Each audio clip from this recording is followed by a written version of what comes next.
It was one of those bone-deep cold nights in Chicago, the kind where the air stings your face, and the snow doesn't so much fall as it drifts like ash in a slow, tired descent. The city was alive but muted, its roar reduced to a hum under the weight of frost and streetlights. That night, I found myself walking past the bright neon signs and broken alleys of downtown, searching for nothing in particular, until I saw the flickering open sign of a nearly forgotten corner diner named Maribel's. It was a small place, tucked between a boarded-up pawn shop and a florist that hadn't sold flowers in months. I stepped inside, mostly to escape the cold, but also because this place, this rundown, forgotten little restaurant, was one of several owned by a subsidiary of my company, Rusk and Dominion Industries. And though I wore a weathered coat and old gloves, though I looked like just another lonely stranger seeking warmth and a hot plate, the truth was, I was the CEO, a name people only heard of in articles or saw in headlines. I had come here not to be seen, not to be recognized, but to observe. I'd been getting reports, troubling ones, about how employees at our lesser-known holdings were being treated, underpaid, overworked, ignored. I needed to see it for myself. So I entered the diner as nobody, just Adrian, just a man with a tired watch and a colder heart than I cared to admit. The place was quiet, 4 customers in total, all scattered across booths with chipped linoleum and ketchup bottles that hadn't been refilled in days. The lighting was dim, the jazz playing softly from a corner speaker was scratchy, and the air smelled faintly of old grease and burnt coast. I chose a booth in the far corner, near the window, where the frost was thick on the glass and the streetlight outside cast a soft, golden glow. That's when I saw her.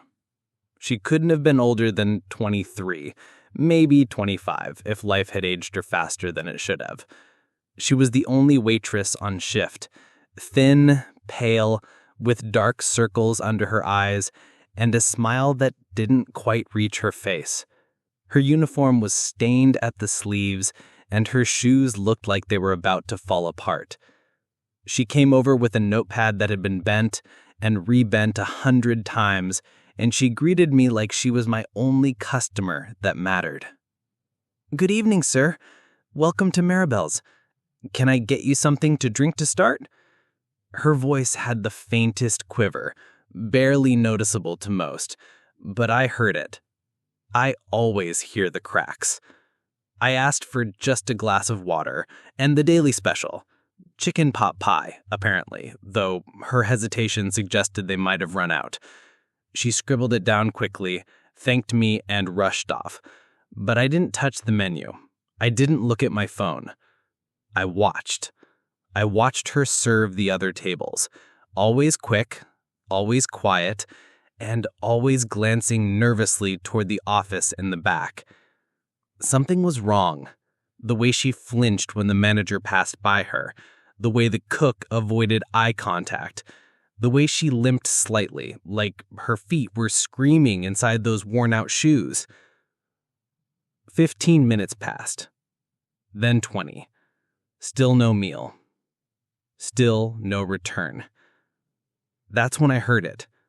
A soft, stifled sound, like someone trying not to cry but failing. It was coming from behind the curtain that separated the kitchen from the back hallway, a sound most people would ignore, but I couldn't.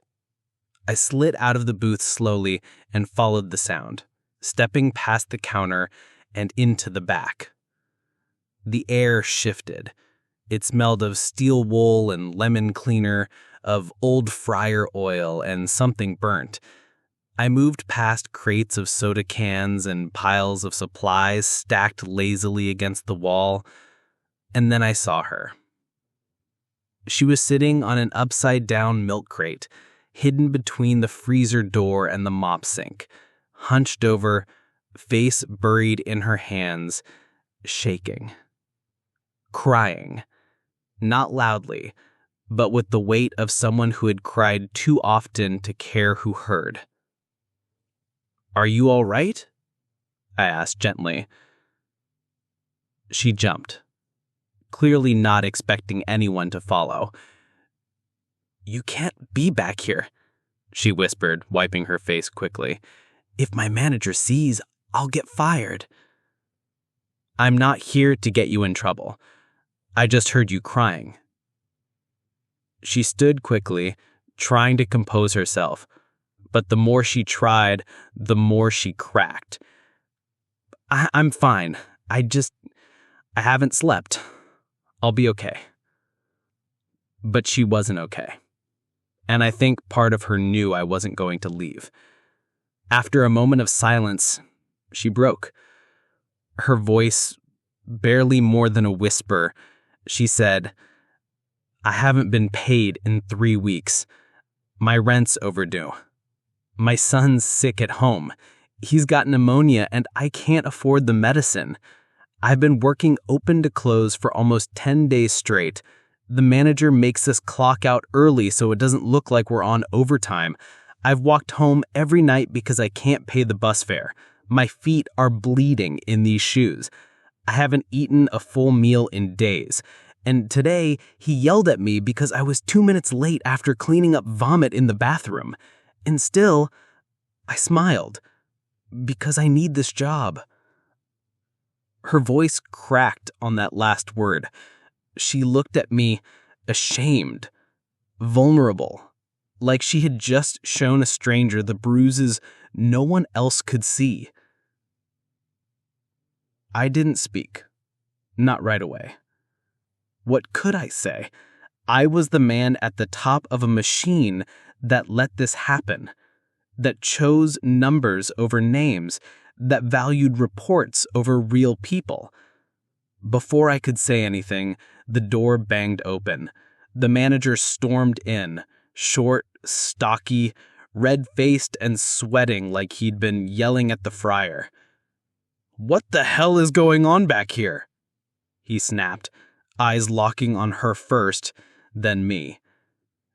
"You," he growled at her. "I told you no breaks. You want to cry? Do it outside." Then he turned to me. "And you, who the hell are you? You a health inspector or something? You can't be back here." I didn't flinch. I reached into my coat. Not for a badge, but for a name.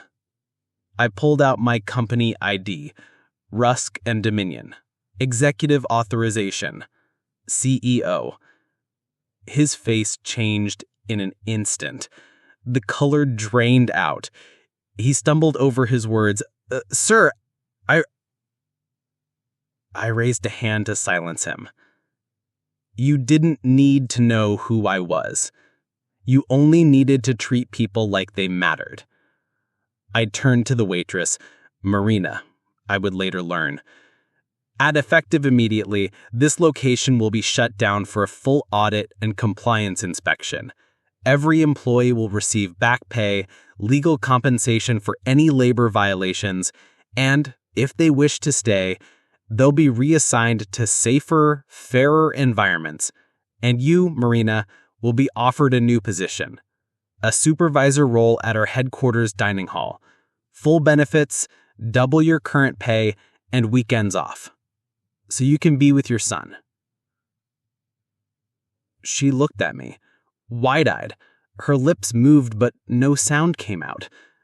Finally, a whisper. "Why?" I took a breath, a long one, because I built a world that forgot people like you. And tonight, I remembered. She broke down again, but this time it wasn't despair. It was release, a dam bursting after years of holding it together. I left that night without eating anything. I didn't need to. I'd already consumed more than enough pain in that hallway. Over the following weeks, the diner was closed, renovated, and reopened under new management. Roy, the former manager, was terminated, investigated, and eventually charged with multiple labor violations. Marina began working at our headquarters, commuting in a company car, with health insurance, a fair wage, and time. Time to take her son to school. Time to breathe. Time to be human again. And me? I kept the coat, kept the gloves, kept going to other locations. Quietly. No entourage, no camera crew. Because I'd learned something that night. Real power isn't in making money. It's in choosing to see the invisible. It's in listening when others walk past. It's in remembering, always, that every spreadsheet has a story. Every worker has a face. And sometimes the loudest truths are whispered behind kitchen doors.